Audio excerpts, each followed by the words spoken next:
Hello, this is Kamcev from University of Michigan. In this video, I'll continue the discussion on specific ion effects on ion transport in charged polymer membranes, focusing on ion pairing. This video is related to a recent publication from our group in Science Advances, and if you want to see part 1, you can click on the link that's showing up on the screen right now. In part 1 of this series, we showed that there are specific ion effects that occur in charged polymer membranes that give rise to differences in diffusivities and activation energies and entropies of diffusion. These types of specific ion effects are usually explained by two different phenomena.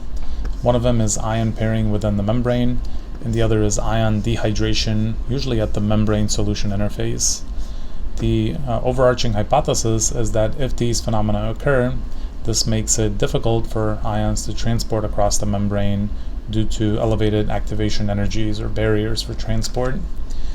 Now, in my view, ion pairing and ion dehydration are long-standing questions in this literature, and there's not really a clear answer one way or the other.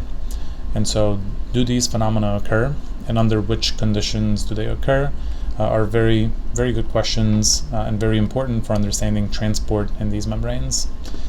In this video, I'll mainly focus on ion pairing in these membranes, and in a subsequent video, we'll discuss ion dehydration.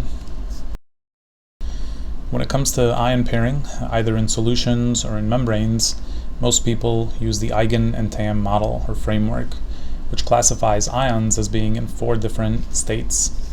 First, contact ion pairs are ion pairs between 2 ions such that there are no water molecules between them. Solvent-shared ion pairs are types of ion pairs where the primary hydration between the 2 ions is shared, so you can think about this as sort of one layer of waters between them.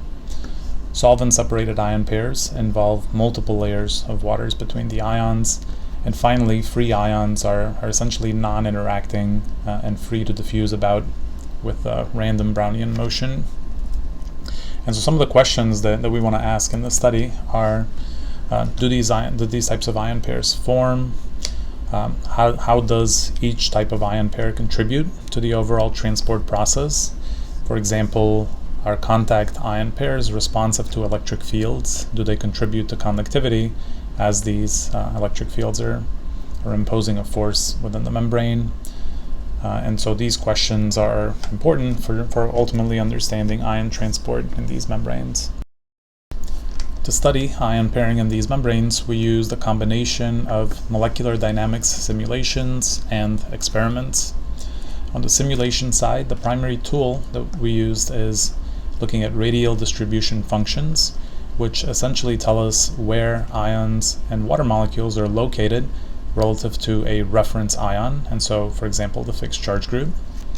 On the experimental side, we used Reimonn vibrational spectroscopy, where the key idea is that the vibrations of the fixed charge groups, for example, the sulfonate and the cation exchange membrane, can be perturbed if ions form contact ion pairs. So, for example, if a water molecule from the primary hydration is displaced by an ion, you can usually detect this with Reimonn spectroscopy. Now, the caveat is that Reimonn spectroscopy can only detect contact ion pairs, and so the main question we're answering here is, are there contact ion pairs within these membranes? And the way we look at this data is we essentially look at one of the peaks, and then we deconvolute it into a peak that belongs to a water-coordinated fixed charge group and one that belongs to an ion-coordinated fixed charge group or a contact ion pair. In the molecular dynamics simulations, we first created our simulated membranes using the similar process to what we do in the laboratory. We start with a simulation box, which is about 250 angstroms on each side, and we pack it randomly with a crosslinker, charged monomer, and water molecules. We then polymerize the system using a tool called reactor. This essentially matches chemical functionalities, and if 2 chemical functionalities are close enough, it'll essentially form a bond between them. And so this simulates free radical chain growth, which ultimately leads to a cross-linked membrane like the one shown here. We can then exchange the ions in the membrane. So initially you might start out with, for example, a potassium ion for the cation exchange membrane. And then we fix the number of water molecules to match the experimental results. And then we run production runs where we let the system equilibrate and then follow the movement of all the species or water molecules and ions in the membranes. Now these, I'm not going to show the data here, but these simulations, they match the experimental results very well in terms of their charge content, water content, and the density of the systems. And so we think that they're reasonably representative of the actual experimental systems that we studied. As I mentioned earlier, in this analysis we'll be looking at radial distribution functions. And essentially what we're doing is we're taking a reference point, and so in our case this is the fixed charge group along the polymer backbone, and then we're looking radially outward from that fixed charge group and essentially counting how many ions or water molecules are around. And so what we're plotting is G of R, which is more or less a probability, as a function of distance away from that fixed charge group. And so if you see a peak with a large value, you can essentially say that there's a high probability of finding that species within this distance of the fixed charge group. Okay, so here's the results. Now these are normalized radial distribution functions for the cations in the cation exchange membrane, and these are shown for the counterions relative to the fixed charge groups, which are the colored lines, and then the water molecules relative to the fixed charge group, which are the gray lines. These are normalized to the peak of the first coordination shell. And so this makes it very easy to see essentially where are the water molecules located relative to the counterions. And what's interesting is we see for lithium, for example, the counterions get much closer to the fixed charge group than the water molecules. And so from this we can conclude that most likely we're forming contact ion pairs because there's no waters that are between the two ions. Similar situation for sodium, but then once you get to the larger cations like potassium, cesium, and ammonium, the peaks essentially overlap. So it's very difficult to tell if there are or there are not water molecules between the fixed charge groups. Probably there are some ions that get close to the fixed charge group, and then there's some that are separated by water molecules. For the largest cation, this tetramethylammonium, we find that there are water molecules between the fixed charge group and the counterion, and so in this case you don't really have contact ion pairs.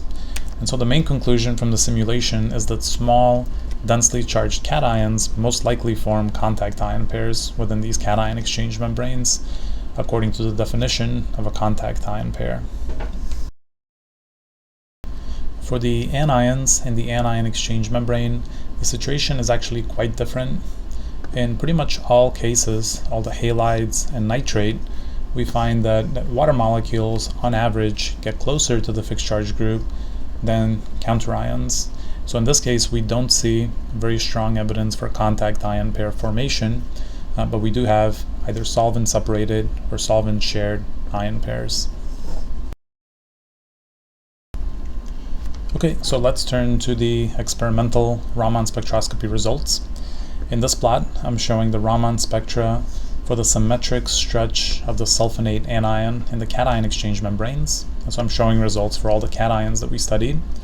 And I'm showing results for the hydrated membranes, so these are the wet state, and then also for membranes that have been dried in a vacuum oven at elevated temperature. Now in the hydrated state, we see one primary peak, and we do see some shouldering and a little bit of shifting for the different cations, but not much change. Whereas for the dry membranes, we see quite a bit of a difference between the different cations. Especially the smaller cations, we see significant shifts from this sort of primary peak around 1043. Now the dry spectra is really useful because it allows us to look at what contact ion pairs look like within these membranes. So if we assume that dried membranes result in contact ion pairing, now this gives us information that we can use for the peak deconvolution. Now I'm not going to spend time on the math. You can look at the paper for that, but I'll give you the final results. So we found that lithium ions indeed form significant amounts of contact ion pairs, and so do calcium ions. and then also sodium and magnesium ions to a smaller extent. We didn't really detect any contact ion pairing for the larger cations. And now one note here is that we saw very, very small shifts between the dry and the hydrated state for those cations, and so mathematically this makes it actually very difficult to deconvolute and to back out contact ion pairs. So we can't really rule out contact ion pairs for the larger cations. They're just very difficult to detect using this method. Now we do have a paper that'll be coming out soon that goes deeper into using Raman spectroscopy for ion pairing, so more information will be given there on the deconvolution. Nevertheless, the Raman results are in good agreement with the MD simulations, which also showed that, for example, lithium ions and sodium ions can form some amount of contact ion pairing within the cation exchange membranes. For the anion exchange membranes, we're looking at the CN stretch of the quaternary ammonium functional group for the different ions in the hydrated and dry membranes, and we don't really see any significant shifting between the hydrated and the dry membranes. And so again, this makes it difficult to say something about contact ion pairs within these membranes.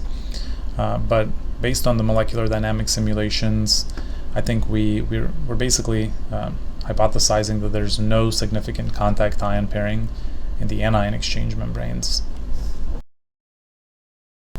I'm going to end this video with a few final remarks and outstanding questions related to this work. First, we saw that in the simulations we actually had cases where the first coordination peaks for the water and the counterions relative to the fixed charge groups were essentially overlapping entirely. And so some outstanding work here is working towards resolving ion pairing for these types of cases. Now this is something that we're currently working on. We're looking deeper into the simulation to see if we can resolve what's happening in these types of systems. For the vibrational spectroscopy, we saw that there are some cases where there's very small shifting between the hydrated and the dry membrane spectra. So even if there are ion pairs within these membranes, it's very hard to detect them mathematically. And so can we resolve these types of ion pairs for these cases? That's something that we're also currently working on and hoping to have a paper out soon. Finally, the membranes that we looked at for this study are relatively highly swollen. And so one big question that we have is, how does this picture of ion pairing change as we vary the water content of the membrane, also the fixed charge group identity, the polymer chemistry, etc. So as we start to change the characteristics of the polymer membrane, do we shift these distributions of contact ion pairs? Do we eliminate them? There's quite a lot of work to be done in this area, and this is something that we're very interested in my group.